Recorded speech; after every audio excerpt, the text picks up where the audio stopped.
Hello everybody, and welcome to this very special video because this is my first album review fully that I am doing on this channel.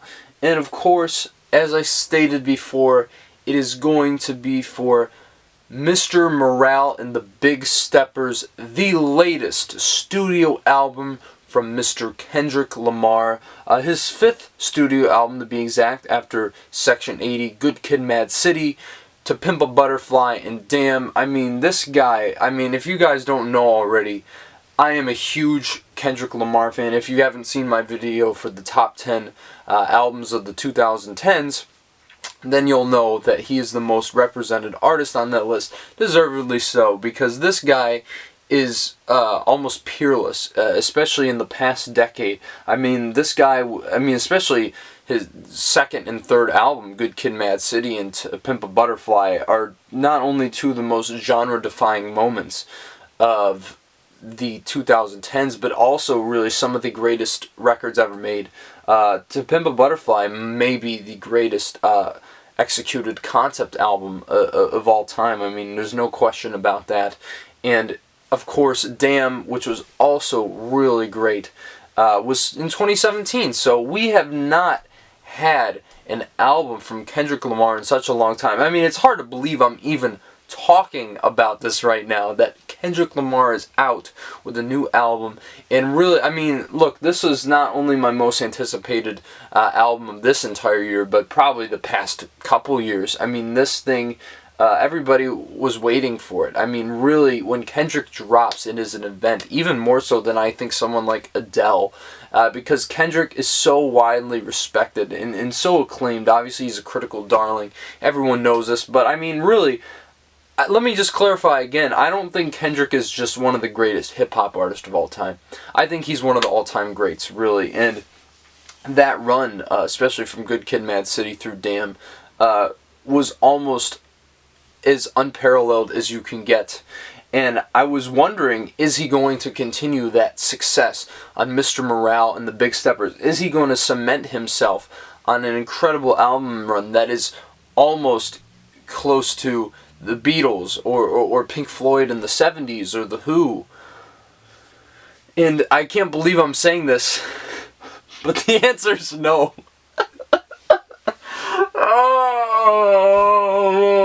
Guys, do you know how immensely disappointed I am? I don't know if I've ever been more disappointed with an album in my entire life. Not saying it's bad. But there's a lot of stuff on it that's pretty bad. I have never heard an artist sell out so hard while simultaneously giving some of the most soul-bearing songs that I've ever heard. It is just incredibly baffling how middling this album is, because so many songs on here are just absolutely incredible, feature some great experimentation, feature some great beats, and then some of the other songs are like the most generic trap songs I've ever heard in my life. And let me make this clear again, I kind of hate trap music. I don't mind trap beats, but the production, the seasonings that come along with it, the woo and the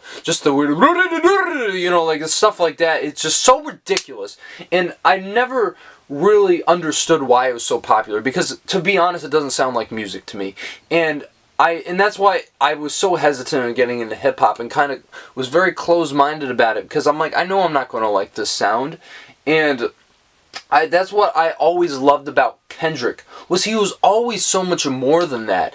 And granted, I'm not that surprised considering where he's been going these past few years, but I am in some ways, because I really did not expect him to appeal to the most common denominator. And I think the thing that was so great about Damn was they were very much pop rap tracks, but they had great club banger beats underneath it. They had great lyricism. They still had these great moments of production and even melody to it. He was kind of rapping on it, and you get a little bit of that here, but obviously it's just drowned in a lot of auto-tune and just monotonous lines, which is another thing I absolutely hate about trap music, because it's like, okay, well, if you're giving me nothing like interesting musically nothing to be surprised by, nothing to be enticed by, then why do I want to listen to it?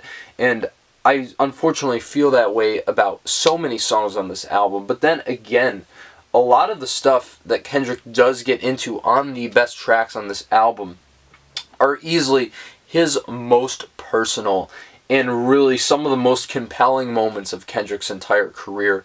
And that's why I'm just so split on this, because it's like, obviously, even when Kendrick is failing a little bit on here, you can still tell that he is one of the most genius songwriters, one of the most genius and brilliant minds in music. And I just don't know, like, 5 years, and this is what we got. But regardless, let me get into it. We'll get into the track listing here. Now, what I will say about the opening track on this album, United in Grief, it's pretty awesome. I mean, the first time I heard this album, I was really kind of gobsmacked. I was like, okay, this is what we want to hear from Kendrick. He's got these really great avant jazz samples underneath, with this really, really hard drum beat that kicks in the middle of the song that Kendrick starts rapping over. And both of them come together simultaneously, and then you get these lush string arrangements that come in, and then this kind of synth line that comes up here or there. And I gotta tell you, the synths on this album are amazing when they come in. Really one of the highlights of this entire record. But this song basically talking about Kendrick's grieving process, like, I grieve differently than everyone else, making a lot of statements that really resonate with him and obviously resonate with the audience. And it's just so impressive, his flow on this track, as you'd expect. I mean, Kendrick is one of the greatest MCs in the history of rap music, so there's no denying that. And I just think this is a killer way to start off this album. And then you get an N95. Oh my goodness. This song is exactly what I do not like about modern rap music. It has these obnoxious flavorings that go through the track, and I'm not going to say it is devoid of lyrical content, because Kendrick is trying to get at something here, and there are some great lines sprinkled within, but you get this really annoying like literal vocal things that he does in the statement, and then it's like, take it off on the chorus, and it is just, it's an obnoxious trap song. And that was when I was like, uh-oh, is this going to be this whole album? And luckily it wasn't, but it's a lot of the album, and this is really the first indication where I was like, oh no, Kendrick. Yeah, not a good song. I appreciate what he's getting after in this, but even so, this one does not do it for me. And then we get Worldwide Steppers, which yet again is another great track on this album. And really one of the first times on the album that Kendrick starts addressing his sex addiction, which really is one of the main themes of this record. And man, just him diving into all the experience he has. And then he's like talking about having sex with this white girl, and there's a line about like how her father's a cop, and so basically she had paid for his sins. I mean, brilliant stuff, but really one of his most critical and self-reflexive songs, and I think really one of the indicators that this is what Kendrick was going to dive in, and that there was going to be some real greatness on this album. And then he follows that up with Die Hard, which is just a generic pop rap song.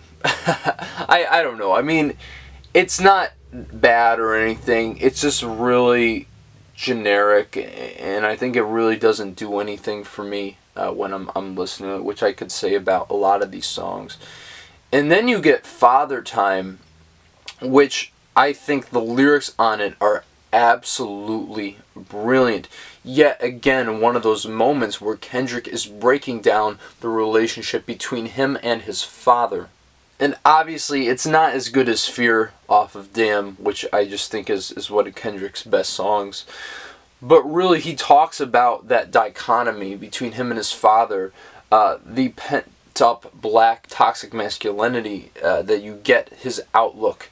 You know, like there's a line where he says, I fall and scrape my knee and you tell me not to cry and not to be weak. And it's really like, damn, you really get his perspective growing up where he was in that family that he was in, And he also even mentions the Drake and Kanye beef, which I find to be very interesting in his perspective on that. And really, I just love the beautiful piano intro on this song. It just really draws you in. But the thing that holds the song back from being so great, because I think this has some of the best lyrics on the entire album, is that monotonous hook from Sampha, which just almost like ruins the song. It doesn't ruin the song, but it really keeps it back from being a standout on this record. And then again, I mean, this kind of is a standout because a lot of the tracks are so weak. But just getting that dichotomy really sets you off into Kendrick's journey on this album, his personal journey through his trauma. And yeah, obviously it starts right there. And then you have the Rich Interlude in Rich Spirit, which again is another generic trap song. I don't really care for it. Not that it's particularly bad, but it's nothing memorable. And that's the thing, like, for Kendrick to be putting out these songs on this album and then putting out masterpieces on the same work, it just doesn't really add up. I think it feels stylistically very inconsistent, where I don't think his other albums really felt that way. But yet again, here's another example of it. But right after that, we get We Cry Together, which, I mean, oh my goodness, is this song powerful. And features Taylor Page, of all people, the actress. I did not expect that at all. But she probably has the best feature on the entire album, because really this captures this contentious argument between Kendrick and his lover. And to be completely honest with you, I have never heard an artist put themselves on blast so much than I have on this song. It is actually amazing, amazing how personal Kendrick gets about himself and his flaws. Because this song really reminds me of Kim off of the Marshall Mathers LP, which is actually a compliment, because you really get, like, basically Kendrick's rapping this argument and Taylor Page is playing off of him, and her acting is just incredible. As if you've seen her in anything, you know that she is a tremendous actress. And it is just this heated argument, and some of the bars and the lines they come up with are so scathing, so biting, and really you get each side of the conversation. Not only does Kendrick address that, you know, all these problems with, you know, the Me Too era, and how basically, like, some woman will she'll still listen to R. Kelly, but really, he's attacking himself and saying that maybe he's an inherent part of this misogynistic culture, which I was just absolutely flabbergasted by. I really never would have expected for an artist to portray themselves in such a low of a light.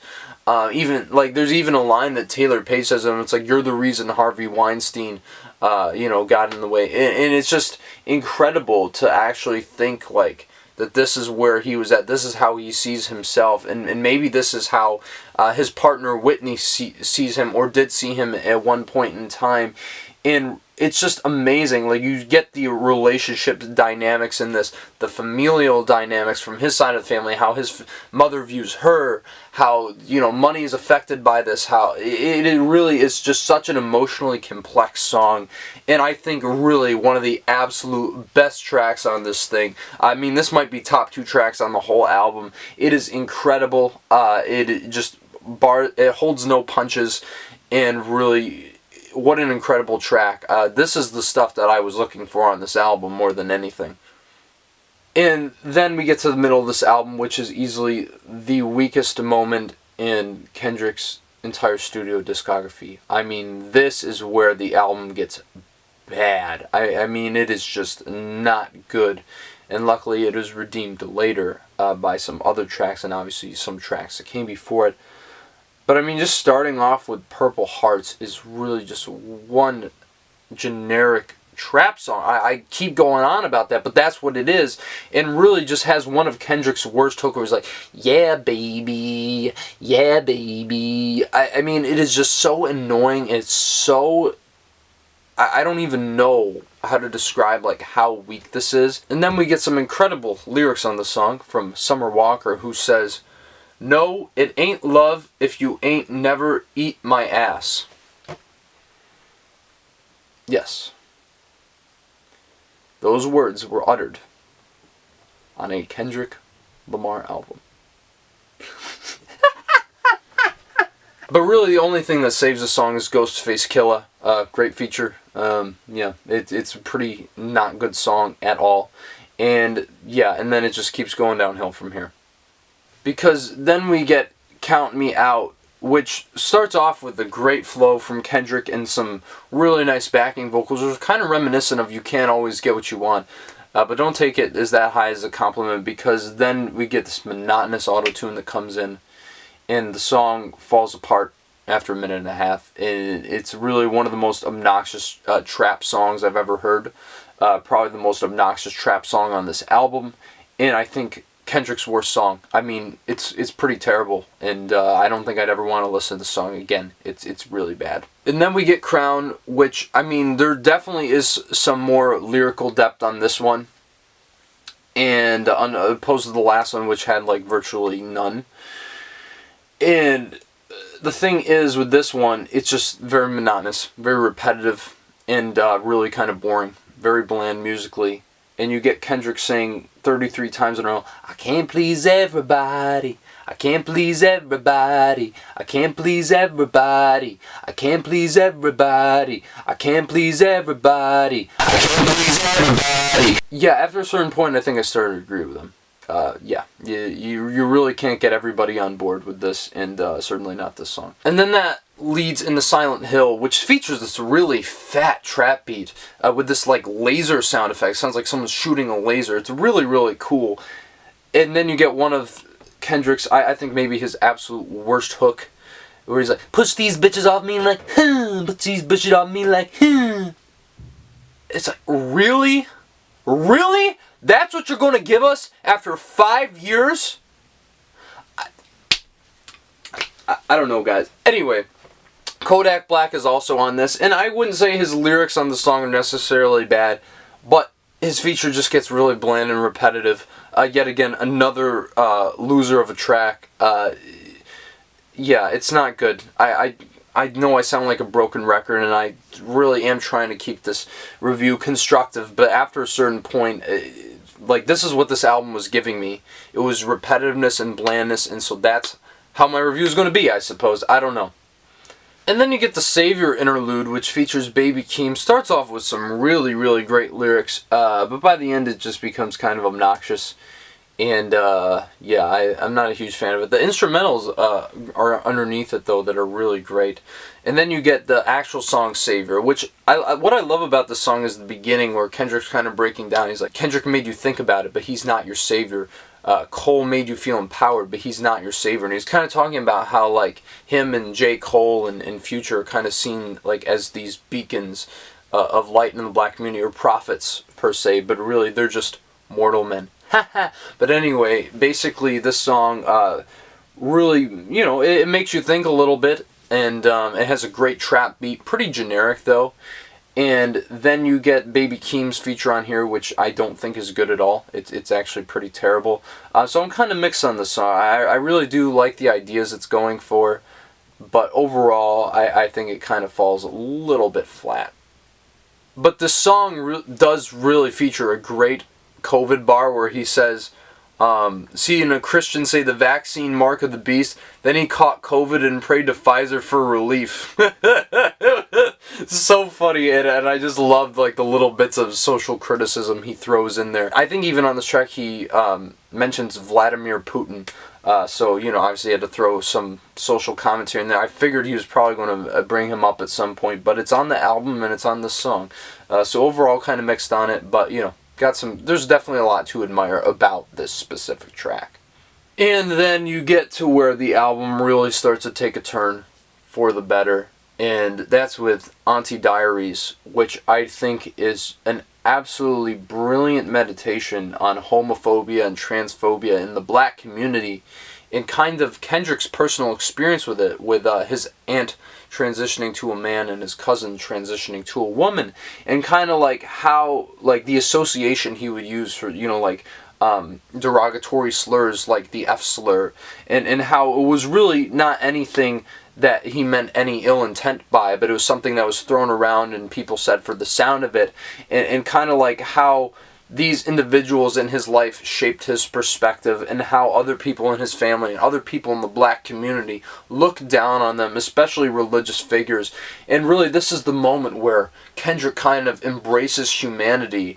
And obviously, there's been some problematic aspects about this track where he is saying the F slur, but I don't think it's really that big of an issue, because really you look at what he's doing and that he's talking about this critically. This is really his letter of love to the LGBTQ plus community, and I really think it is one of his most open-minded tracks. I think it's one of his best tracks when it comes to storytelling. Obviously not on the heights of anything on Good Kid, Mad City or To Pimp a Butterfly, but even so, it really is one of the absolute best tracks on this album, and really makes this album start to turn very, very good near the end of it. And then you get the track Mr. Morale, the title track, I suppose, and I really love what he's talking about when it comes to black trauma and abuse, but it's got some pretty annoying trap seasonings, which I can't really get over, obviously. Sorry, guys. But then you get Mother I Sober, which is a masterpiece. I mean, really, this is Kendrick's most personal song, where he's basically talking about, his mother and how she was abused as a young adult, and how that transferred over to her kind of looking out for him later on, where she suspected that her cousin touched Kendrick when he was a kid, and even though Kendrick denied it multiple times, they did not believe him because of that instilled trauma. He's also talking about like the time he saw his mama being beat when he was like 5 years old, and how he could have picked up the gun and stopped it, but he was only 5, and you really see this, not only his personal trauma, but this generational trauma passed down to Kendrick, and how it affects his sex addiction, because obviously Kendrick does not smoke or drink, but one of his vices, there's that great line where it's like, I wasn't drinking, I wasn't smoking, but I still had one weakness, let me pull you closer to me, something along those lines. But man, it really gives you his perspective, and it really gives you an insight to what he was going through, and what he did to his partner Whitney there, and how he was cheating on her with all these other women, and really just kind of like him reckoning with that, her trying to help him, and really him trying to break this generational curse, you could say. I think he goes on to say that later in the song. It's just absolutely beyond brilliant. Just the structure of it, the lyrical execution, and really when it comes to thematically, I mean, this is what really ties the album together, this song. It's the centerpiece, and I think the best song on the entire album, by far. Well, not by far, because there's some really great tracks, but this is definitely the best one. And it also has a great piano instrumental underneath, and then the sax solo that comes in underneath Kendrick's rapping midway through the track. I mean, it's incredible. And then, of course, the line from Beth Gibbons from Portishead has a great feature on here, where she's basically saying, I wish I was somebody, anybody but myself. And it's like, damn, I really, if that doesn't tell you where Kendrick was at, I don't know what is. But as I said, I mean, this is one phenomenal track. I don't know how you couldn't love this one. And then we close out this album with Mirrors, which features these shimmering synth lines, which are just incredible. And it sort of offers this triumphant apology to Whitney, saying, Kendrick saying on the hook, I chose me, I'm sorry. And really just kind of him overcoming his demons. And I just think that it's really a great conclusion to a really disappointing record, with some incredible highs and some absolutely incredible lows. And I mean, look, this is the thing. Kendrick is going to do what he does as an artist, and I'm not going to stop him. I respect him for that, because obviously he's not making this music for some white kid who lives in this conservative town.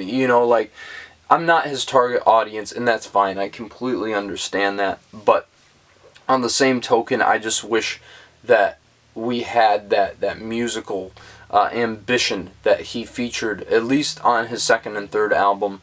And even on Damn, it's just so accessible. This I don't think is at all. But I do appreciate the experimentation he does do on it, on the songs that aren't really selling out to a massive crowd. Look, I mean, this isn't going to do it for everybody, I get it, but, you know, I do think overall I enjoyed this album, though, because Kendrick, I mean, he's one of the greats, and I'm never going to dispute that. Even if I start making music, I don't know if I'd ever be as great of an artist as Kendrick Lamar is. So on that note, I'm going to give Mr. Morale and the Big Steppers a 6.5. I know, I'm really in disbelief. Like, the fact that this was even, like, worse than Adele's last album, which I really did like, I never thought I would be saying that. I thought that this was going to be one of the best albums of this entire decade going forward, but alas, it is not. You know, when Kendrick drops music, obviously I'm going to be there day one listening to it. But, you know, I think he's kind of on the same playing field now as Kanye, where they aren't really being that consistent anymore. Obviously, he's still better than Kanye at this moment in time.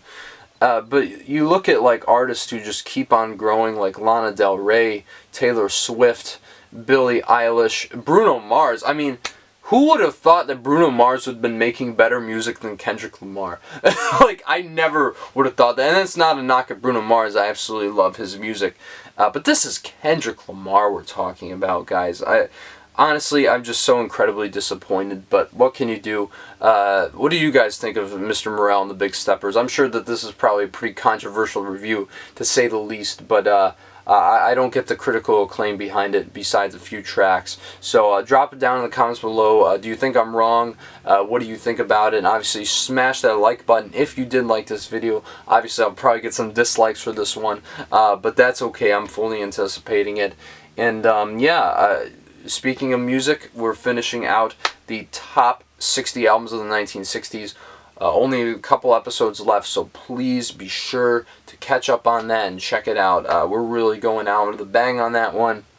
And of course, make sure to check out the announcement for the top 70 albums of the 70s, which we are doing, me and Johnny Radio over there, and that's going to be so great. It's the best decade of music, and I can't wait to see what you guys contribute on your list if you so choose to. And also, I'm going to put out my review, my spoiler review for Doctor Strange in the Multiverse of Madness. So be on the lookout for that. But guys, thank you for tuning into this first review on my channel. I have an idea for one very soon, so be on the lookout for that. I don't want to say what it is quite yet, but I think that you guys may be pleased with that one, more so than this. But yeah, until then guys, yet again, thanks for watching, and I'll see you guys in the next video.